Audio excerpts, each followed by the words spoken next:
नमस्कार आप सभी को। आज मैं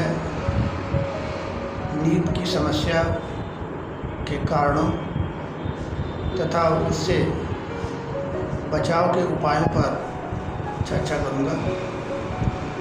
नींद जीवन के लिए अत्यंत आवश्यक है। नींद के द्वारा प्राणी जो है नई ऊर्जा प्राप्त करके पुनः अपने नियमित दिनचर्या का पालन करने में सक्षम होता है। जिन प्राणियों की नींद पूरी नहीं होती वे अपने आप को ऊर्जाहीन महसूस करते हैं, थके थके से महसूस करते हैं। उनके अपने नियमित कार्यों को करने में कठिनाई होती है। आंकड़ों पर ध्यान दें तो विश्व में प्रत्येक 10 में से 3 व्यक्तियों को किसी न किसी प्रकार की नींद की समस्या देखी जाती है। एक सर्वे के अनुसार यह पाया गया है कि भारत के महानगरों में रहने वाले 50% लोगों की नींद ठीक से पूरी नहीं होती और 72% भारतीय नागरिकों को रात में सोते समय 3 से अधिक बार नींद टूटती है और नींद की गुणवत्ता भी प्रभावित रहती है। वे 6 घंटा 7 घंटा बिस्तर पे लेटे तो रहते हैं, लेकिन जो एक आरामदायक नींद उनकी होनी चाहिए वो नहीं होती। कुछ लोगों को नींद देर से आती है, कुछ लोगों को नींद तो समय से आ जाती है, लेकिन उनकी नींद बीच बीच में टूटती रहती है। कुछ लोगों को नींद टूट गई तो दोबारा जल्दी आती नहीं। तो इस तरह की नींद की अनेक समस्याएं लोगों को देखी जा रही है और इधर कोरोना महामारी के कारण लोगों में नींद की समस्या में बढ़ोतरी देखी जा रही है। नींद की समस्या के कारण लोगों में अनेक शारीरिक एवं मानसिक स्वास्थ्य संबंधी समस्याएं देखने को मिलती हैं। जिन व्यक्तियों की नींद पूरी नहीं होती उनमें मधुमेह, ब्लड प्रेशर, शरीर में सूजन, थकान, हार्ट अटैक और अवसाद, दुश्चिंता और संबंधित जैसे अनेक मानसिक समस्याएं नींद के कारण होती हैं। नींद की समस्याएं क्यों होती हैं? यदि नींद की समस्याओं के कारणों के बारे में यदि हम लोग जान लें तो सावधानी रख करके इससे बचा जा सकता है। नींद की समस्या के लिए सबसे बड़ा जो कारण है वो आज का जो है जीवन शैली है। आज की जो जीवन शैली है उसमें भाग दौड़, काम का अधिक प्रेशर, अपनी क्षमता से बहुत ऊपर का लक्ष्य निर्धारित कर लेना जिससे हमेशा तनाव दबाव में रहना, उच्च स्तर का तनाव दबाव नींद के लिए सबसे अधिक समस्यात्मक स्थिति उत्पन्न करता है। काम का अत्यधिक बोझ, कोई गंभीर शारीरिक मानसिक समस्या, नशा करना और सोने के से पहले आजकल एक बड़ा कारण ये देखने को मिल रहा है कि लोग सोने से पहले खाना खाने के बाद टीवी देखने चले जाते हैं। कुछ लोग सोशल मीडिया पे सक्रिय रहते हैं, व्हाट्सएप, फेसबुक, ट्विटर इत्यादि चलाते हैं, जिसके कारण क्या होता है कि हमारे जो सेंस ऑर्गन्स हैं जिनको रिलैक्स की स्थिति में जाना चाहिए नींद के समय, वे उत्तेजित अवस्था में चले जाते हैं, जिसके कारण नींद नहीं आती। कुछ लोगों को नींद की समस्या इसलिए होती है क्योंकि उनके सोने और उठने का जो समय है वो फिक्स नहीं है, निश्चित नहीं है। वो कभी जो है दिन में कभी रात में 8 बजे सो रहे हैं, कभी 11 बजे सो रहे हैं, कभी 1 बजे सो रहे हैं। तो इस तरह का जो पैटर्न है यदि इस तरह का चल रहा है लगातार तो धीरे धीरे जो है जो हमारी शरीर का जो बॉडी क्लॉक है, जो शरीर का अलार्म सिस्टम हमारा है, उसके डिस्टर्ब होने के कारण नींद की समस्या धीरे धीरे शुरू हो जाती है। देर रात तक चलने वाली पार्टियाँ भी नींद में जो है समस्या उत्पन्न करती हैं।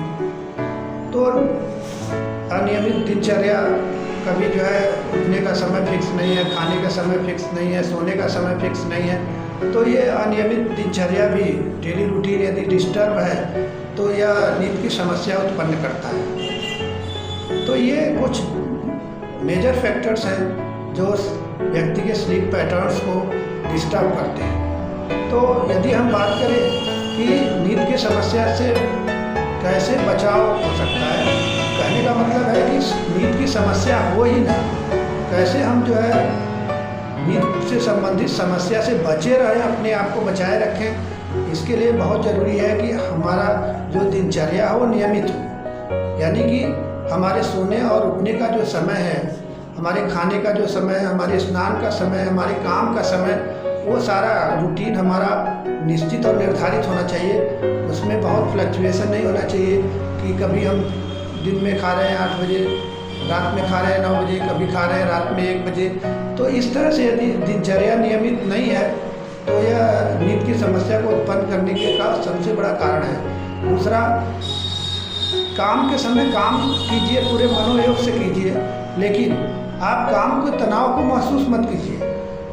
महसूस करना एक बहुत बड़ा इशू है। काम अधिक होना बड़ा मुद्दा नहीं है, लेकिन काम को बहुत अधिक समझ लेना, सोच लेना कि नहीं ये तो बहुत बड़ा काम है, मेरे ऊपर बहुत अधिक काम है, तो इस तरह का यदि काम का बोझ महसूस कर रहे हैं तो वह नींद की प्रक्रिया को क्या करता है, बाधित करता है, प्रभावित करता है। किसी बात को बहुत अधिक तनाव न लें।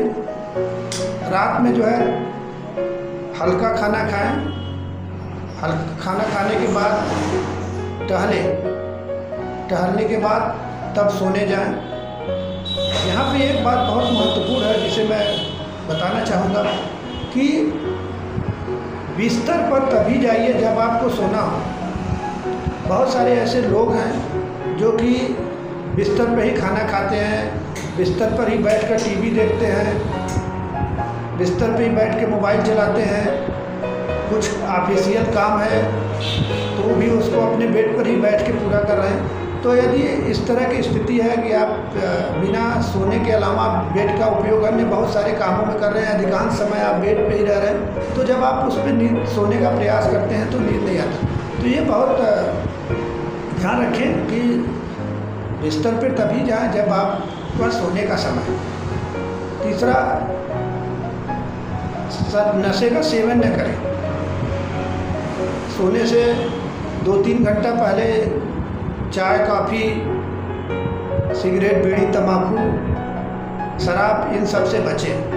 इन सब लेने से जो है हमारी जो शारीरिक स्थिति है वो तेजक स्थिति में आती है, जो कि नींद में बाधा डालती है। नियमित दिनचर्या में योग और व्यायाम और योगाभ्यास और फिजिकल एक्सरसाइज, खेल कूद, अपने पसंदीदा कार्यों के लिए भी उचित समय दें। इससे क्या होगा, फिजिकल एक्सरसाइज से क्या होता है, नींद के पैटर्न्स को सही रखने में बहुत अच्छा सहायक मिलता है। मेडिटेशन कीजिए, अपने आप को तनाव फ्री रखने का, अपने तनाव मुक्त रखने का प्रयास कीजिए। किसी भी चीज़ को बहुत अधिक तनाव न लें। समस्या के समाधान के बारे में सोचें, ज़्यादा निगेटिव न सोचें। नकारात्मक सोच तनाव को उत्पन्न करता है और अत्यधिक तनाव नींद की समस्या को उत्पन्न करता है।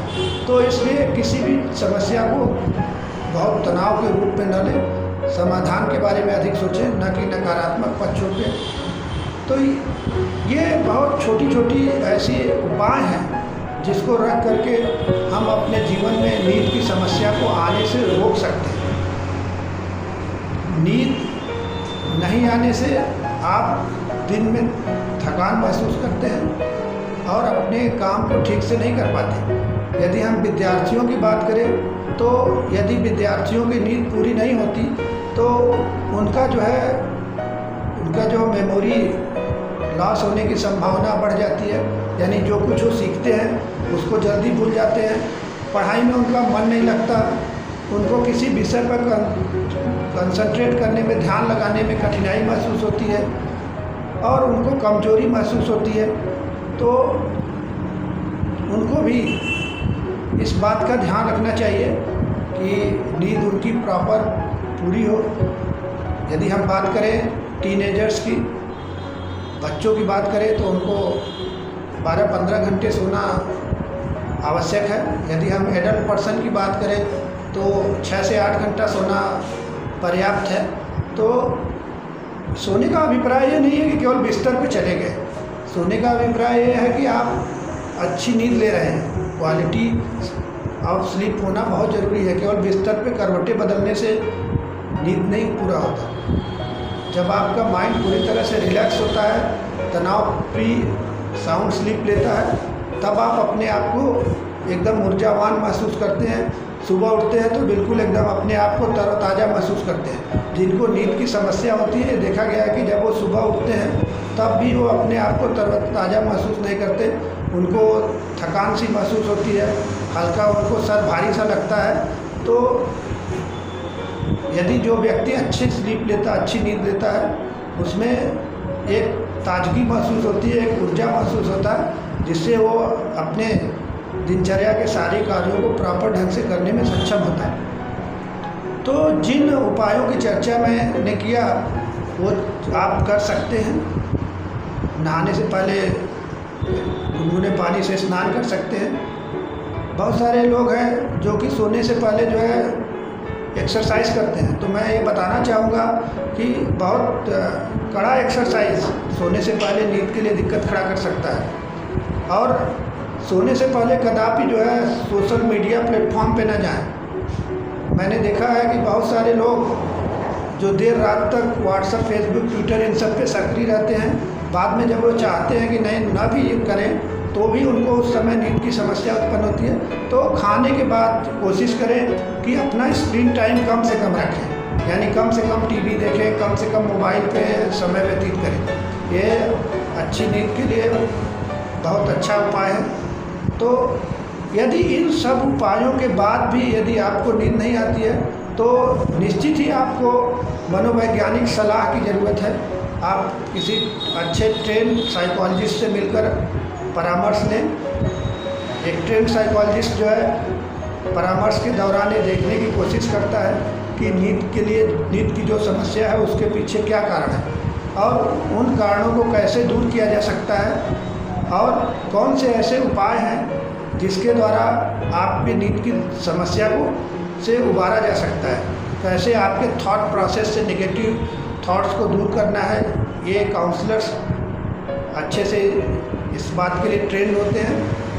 तो आपको कुछ एक्सरसाइज भी बताते हैं, रिलैक्सेशन एक्सरसाइज, और कैसे आप अपने दिनचर्या को दुरुस्त कर सकें उसके बारे में चर्चा करते हैं। तो एक ट्रेंड साइकोलॉजिस्ट से परामर्श लेना बहुत हद तक जो है नींद की समस्या को हल कर देता है। लेकिन यदि परामर्श से भी नींद की समस्या नहीं होती तो निश्चित तौर से चिकित्सक की ज़रूरत होती है।